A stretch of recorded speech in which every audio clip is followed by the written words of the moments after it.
اليوم ويانا ضيف أوس علاوي، كاتب وباحث في شؤون التعايش والتنمية البشرية. أهلا وسهلا بك. أهلا وسهلا أستاذ سرقون. نورتنا بقناتنا. أهلا وسهلا حبيبي. أهلا وسهلا وأهلا وسهلا بالمشاهدين الكرام. أهلا وسهلا حبيبي. أعزائي المشاهدين، ابقوا ويانا، خلينا نطلع فاصل وتقرير عن مع لويس مرقص رئيس مركزية المشرق في العراق عن التعايش السلمي والهجرة المسيحية. لويس مرقص أيوب، ناشط مدني، عضو منظمة حمرابي ورئيس مركزية مسيحي المشرق في العراق. مركزية مسيحي المشرق في العراق هي مؤسسة مجتمع مدني مقرها في بيروت، تعمل لتعزيز وجود المسيحي في المشرق لمخاوفها والتحديات التي يعاني منها المسيحيين في المشرق. أصبح من المهم أن تكون هناك مؤسسات تعمل لتعزيز الوجود، لأن اختفاء المسيحيين من المشرق يعني خطر على المسيحية في العالم.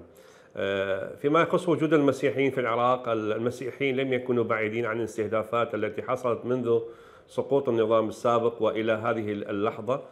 تعرض المسيحيون في مواقع وجودهم وفي مناطق وجودهم في العاصمة بغداد وفي محافظات جنوب العراق ووسطه، وأيضا في أماكن تواجده في مناطق الموصل وسهل نينوى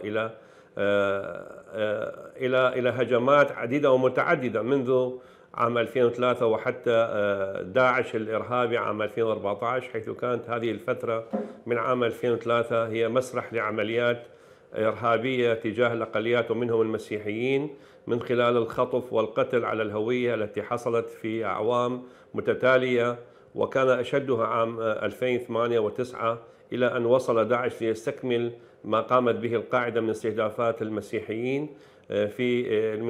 من خلال أساليبها الإرهابية. والهدف الأساسي هو كان ترهيب المسيحيين وإجلائهم وإخلائهم من مناطق وجودهم. أعداد المسيحيين في العراق بعد عام 2003 كانت تتجاوز 1,400,000 نسمة، وكانوا موزعين في العاصمة بغداد بحدود 400,000 نسمة، والمتبقي كان في محافظة نينوى بحدود إلى أكثر من 200-250,000 نسمة. وكل محافظة العراق كانت فيها مسيحيين، وأيضا في إقليم كردستان العراق في المحافظات أربيل ودهوك وسليمانية. أكثر ما تعرضت عليه هي كانت محافظة نينوى في هجمات داعش، حيث كان الوجود المسيحي في محافظة نينوى مركزها الموصل أكثر من 50,000 نسمة. واليوم نحن بعد تحرير هذه المدينة لا يوجد من مسيحي مركز مدينة موصل سوى بحدود 70 إلى 80 فرد، وعدد الأصابع من عوائل المسيح التي عادت إلى مدينة موصل بسبب مخاوفها وما أصابها خلال فترة وجودها في هذه المدينة الحضارية. ساهم المسيحيون في بنائها مثل ما ساهم في بناء العراق سابقا وحاضرا. الأسباب التي دعت المسيحيين هجرة كثيرة جدا، منها أسباب خارجية وهي أسباب عامة تعرض لها العراقيون بشكل عام. هناك الملف السياسي الغير مستقر في العراق، وخصوصا في مناطق وجودهم في سهل نينوى، حيث الصراع المستمر ما بين المركز وما بين إقليم كردستان، والتصارع على مناطقهم بما يسمى بمناطق المتنازع عليها وفق الدستور حسب المادة 140، التي جعلت هذه المناطق إلى اليوم مناطق خلاف ونزاع وتصارع ما بين القوى السياسية. اليوم نتكلم نحن عن بحدود 200,000 مسيحي من هذا العدد الذي كان يتجاوز 1,400,000 نسمة. هذه الأعداد تحتاج إلى وقفة وطنية من الحكومات الحالية لتعزيز وجود المسيحيين، حيث بعد الأسباب السياسية تأتي الأوضاع الأمنية أيضا. الوضع الأمني ليس بالشكل المستقر الذي يضمن وجود المسيحيين وباقي الأقليات في العراق. أيضا الأوضاع الاقتصادية في العراق لا زالت الأوضاع الاقتصادية هي تشكل عائق لعدم استقرار العوائل أو المواطنين العراقيين ومنهم المسيحيين، بسبب فقدان هذه المناطق يتواجد المسيحيين، فقدان إلى رؤية استراتيجية لإعمارها وبنائها وجعلها مناطق تنمية توجد فيها فرص عمل لهذه المكونات ومنها المسيحيين. العامل الآخر هو قد يكون عامل يعني داخلي للمكون نفسه. المكون بدأ يستشعر ضعفه وبدأ يستشعر عدم وجود له من يدافع عنه من أبنائه، إذا كان بشكل أحزابه السياسية المنقسمة ما بين المركز وبغداد في مواقفها، وأيضا المؤسسات الدينية لطوائفه التي تتنازع أيضا فيما بينها وداخلها أصبح المواطن المسيحي لا يستشعر هناك من يدافع عنه أمام عدم وجود رؤى واستراتيجية حكومية وطنية، وعدم وجود أو ضعف أداء ممثليه السياسيين ورجال الدين وحتى البرلمانيين، حيث الكوتا المسيحية اليوم هي في أضعف حالاتها، هي مستثمرة ومستغلة من قبل الكتل السياسية الكبيرة.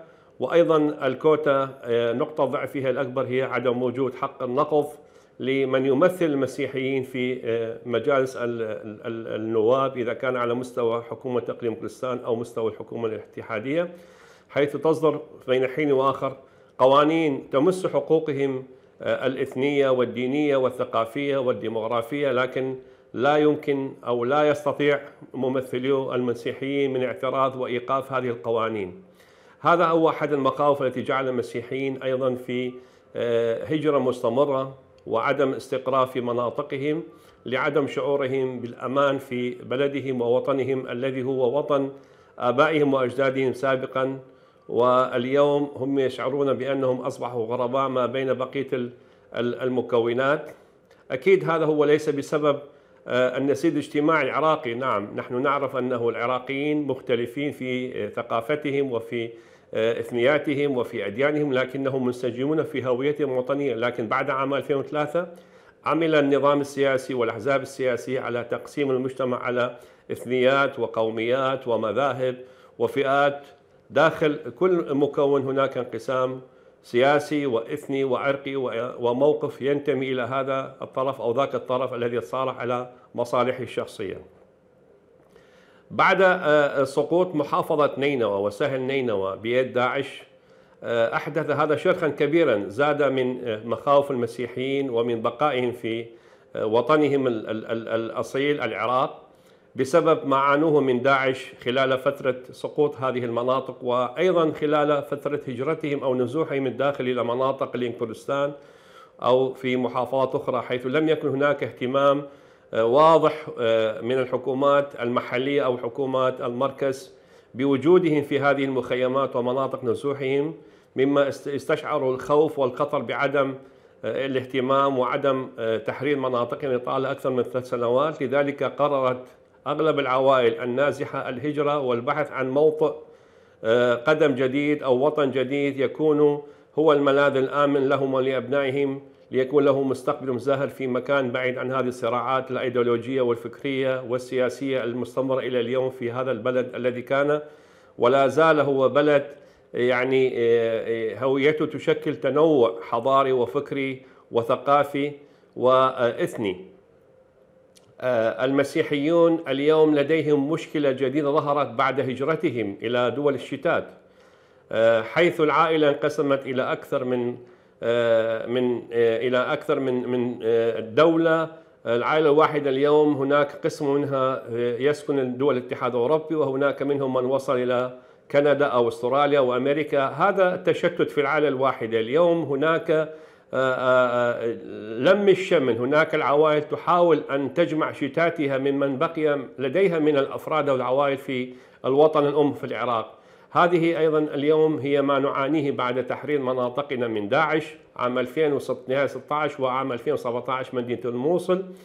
اليوم نحن نعاني هجرة ثانية بعد هجرة داعش بسبب هذا الموقف الذي تحاول العائلة الواحدة أن تجمع على أكبر قدر من أفراد عائلاتها في موطئ أو في دولة واحدة، حيث الهجرات اليوم مستمرة ممن بقي من المسيحيين بعد النزوح.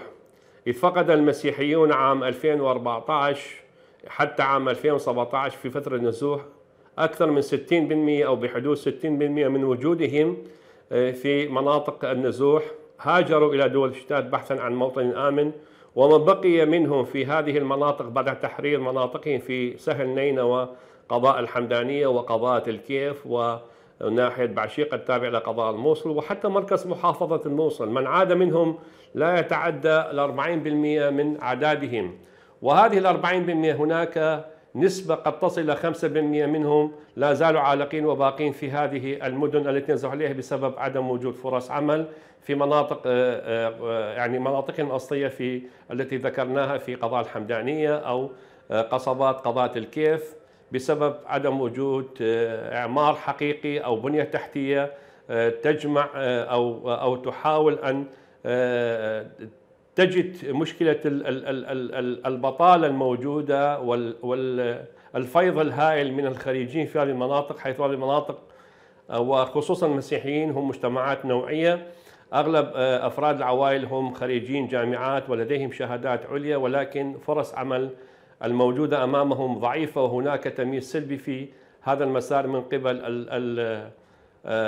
الآليات التي تستخدم من قبل الجهات ذات العلاقة في التعيين. وهذا يشكل أيضا تحدي آخر، يشعرون بأنهم أدنى من ما هم يستحقون ومواطنين من درجة ثانية في بلدهم.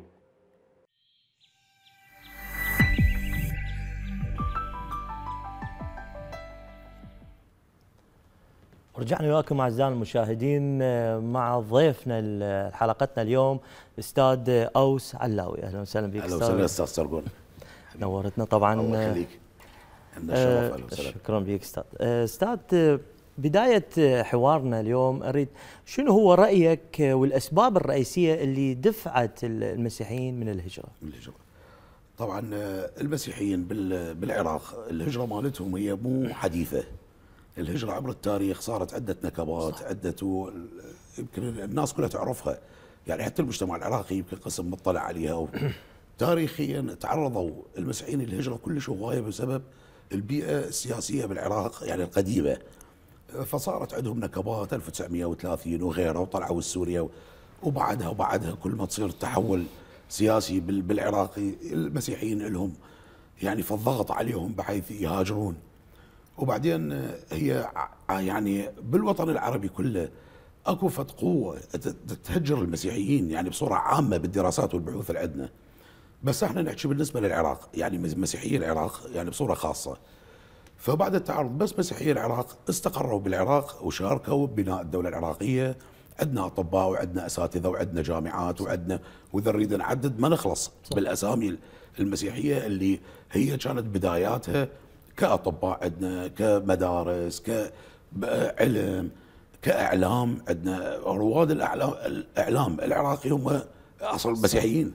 فلما بدأت فشاركوا المسيحيين هم كباقي في المجتمع العراقي، شاركت ببناء العراق يعني من هاي السنوات 1930 و40 و50 والتجاي. المشكلة اللي عندنا شنو؟ الشعوب تحكمها البيئة يعني الجو العام اللي تعيش به الشعب اللي يعيش به. فاحنا عندنا صارت مشاكل وين بالبيئه السياسيه اللي هي اللي هي تاثر على البيئه الاقتصاديه والبيئه المعيشيه والخدمات من بدينا الحروب القديمه وحرب الثمانينات اللي بعدها تدري صار ضغط، تدري انت حروب يعني معناه دمار للشعوب، يعني معناه موت، يعني فتدري هاي اثرت مو بس المسيحيين طبعا كعراقيين احكي كعراق عامه بدت هجره يعني بدأوا يطلعون. مع ذلك المسيحيين بقوا بأعداد كبيرة يعني ولو عن قبل لا نعتبرهم قليلة، بس كمليون ونص تقريبا مسيحي بقى عندنا احنا لحد 2003. صح. وفي دراسات وبحوث أخرى قالوا 200,000 طلعوا بالحصار، بس شنو ما عندنا دراسة ثابتة. هو غير صحيحة أكيد 200 لأن هم يمكن أكثر. لأن 200 يعني يقولون لا يعني قصدي من 1.5 مليون. طبعا هي هجرة مستمرة. الهجرة مستمرة القليلة مستمرة. صح. المشكلة اللي عندنا احنا ما نقدر نضبط الأعداد، لأن احنا تدري الدراسات والبحوث كمجتمع كتنمية كدولة تريد تنمي تعتمد على وش؟ على المعلومات. كل الدول بالعالم تعتمد على شنو؟ على التعداد السكاني، لأنه التعداد السكاني مو بس حتى تعرف عدد، حتى الدولة تطور نفسها، تطلع قوانين، تعالج المشاكل. فالتعداد عندنا بسبب الحروب وبسبب الأوضاع والحصار من 97 لحد الآن احنا تعداد ما عندنا، يعني بما معناه ما عندنا المعلومات الأصلية اللي تعتمد عليها الدولة حتى تسوي برامج التنمية المجتمعية. فمنين ناخذ؟ من الولادات والوفيات، من التربية، من الكنائس، من الأديرة، من الأماكن المقدسة، يعني من ذني من المنظمات المجتمع المدني ومن وزارة الداخلية الجنسية ذني ناخذ المعلومات من عندها. وزارة الهجرة والمهجرين، المنظمات العراقية، المنظمات الدول ذني كلها من عندها نجمع أعداد. فاللي صارت بعد 2003 هذا التسعينات قول فهم 1.5 مليون، يعني إذا 1.5 مليون أو 1,300,000 يعني هم تقريبا 5% من الشعب العراقي، يعني كان عدد حلو كعدد. وراها بعد 2003 تدري العراق مرت بيه نكبات قويه، صح. وحتى تاثر كل كيانات العراق، بس المسيحيين بصوره خاصه جت عليها التنظيمات الارهابيه اللي بالمسميات مالتها، مسمى اسلام ومسمى غيره، بس هي تنظيمات ارهابيه مثل القاعده وداعش وغيره وغيره.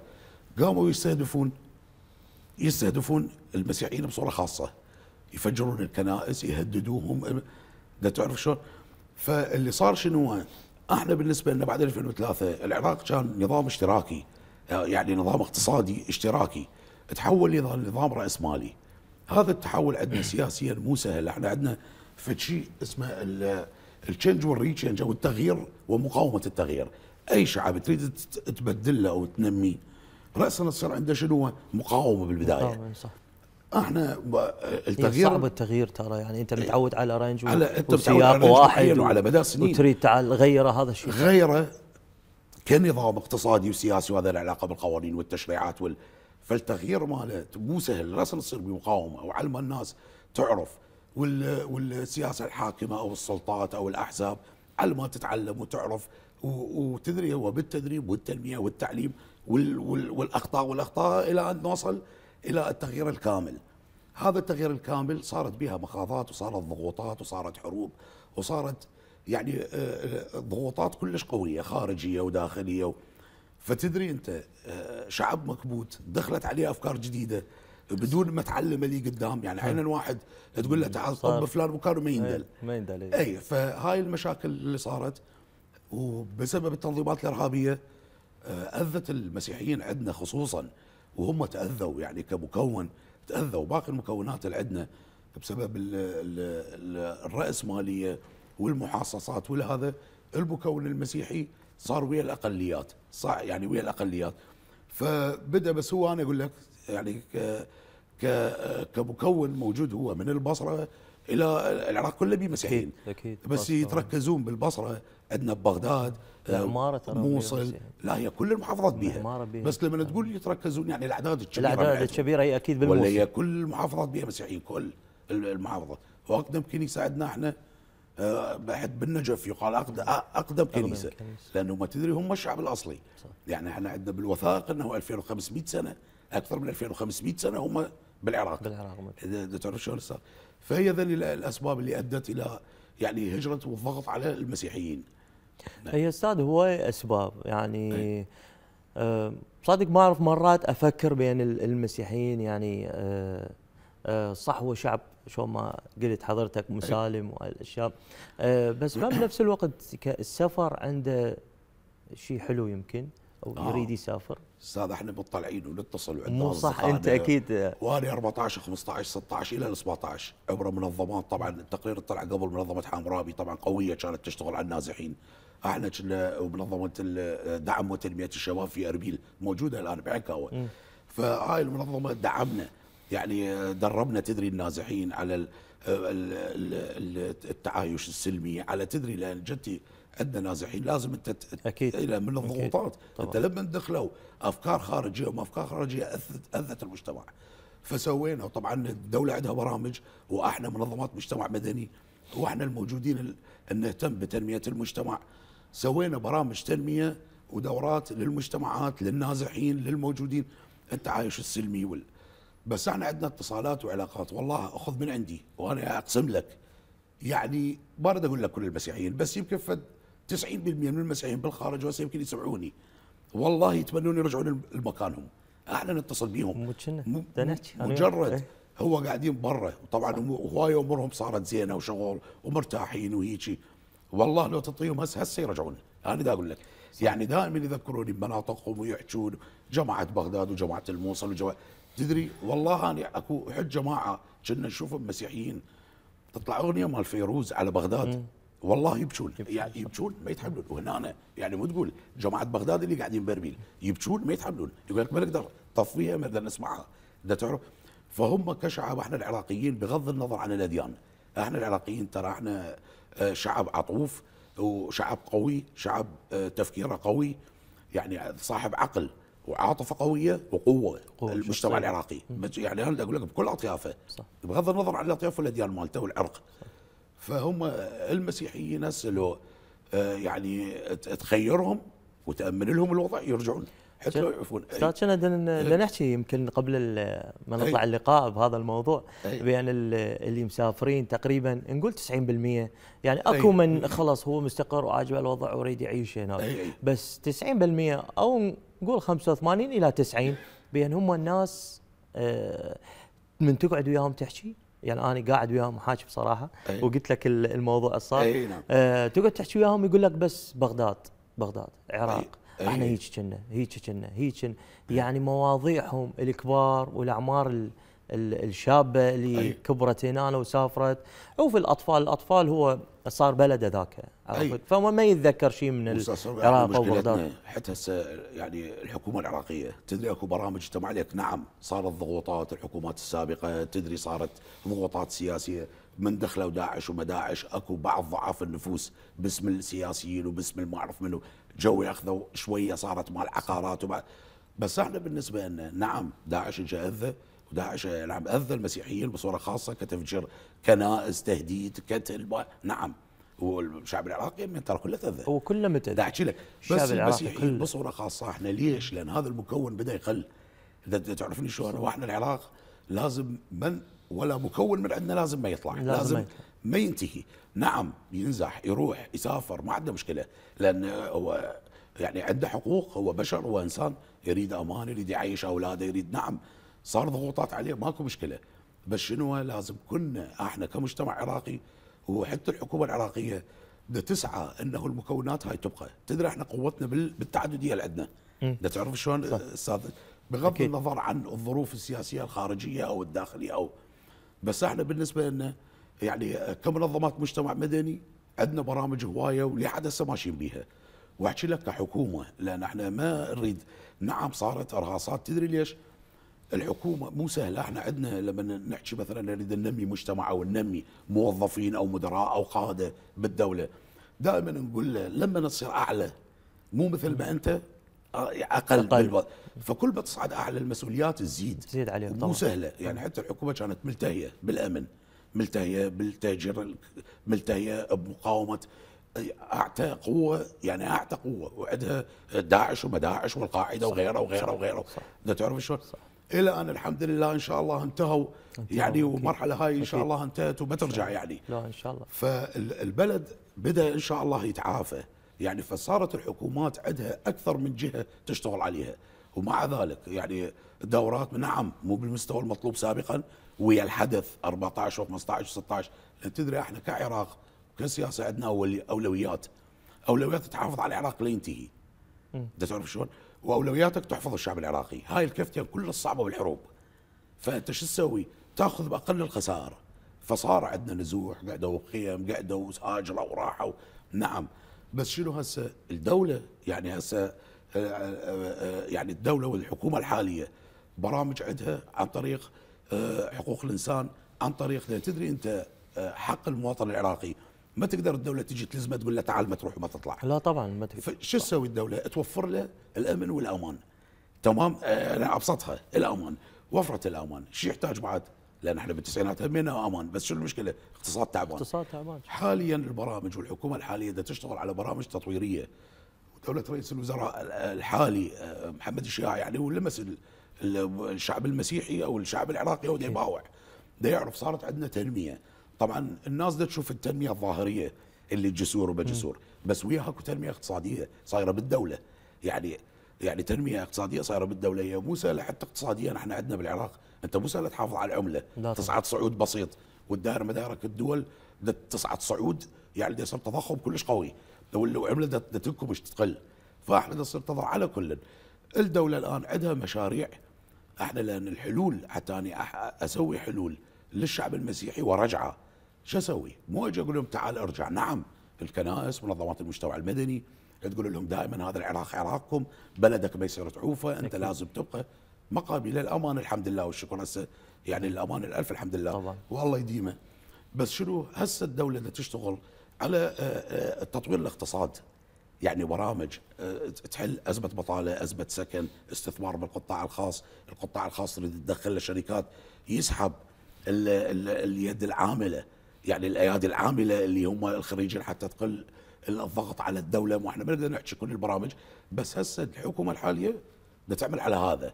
لما الاقتصاد يتطور بالعراق هي برامج، ترى برامج تطور بها منظمات، تطور الوزارات، تطور الاحزاب، حتى اكو برنامج تطوير الاحزاب، لان الاحزاب مالتنا فتيه على العمل الديمقراطي.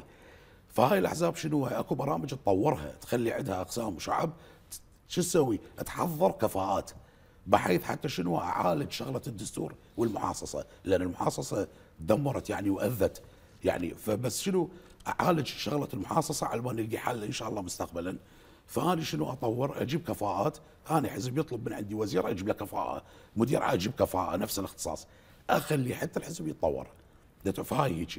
هو هسه حتى بدنا نشوف استاذ يمكن على الموضوع تطور الكفاءات اللي تصير. نعم. يعني الشباب هسه هم اللي يصيرون يصعدون مثلا الدكتوراه الماجستير، الناس اللي قاريه اللي صح. يعني هم اللي ينطوا لهم مساحه اكبر بالسياسه. استاذ سرقون هسه نشوفها احنا عن طريق الحكومه العراقيه متجهه على من؟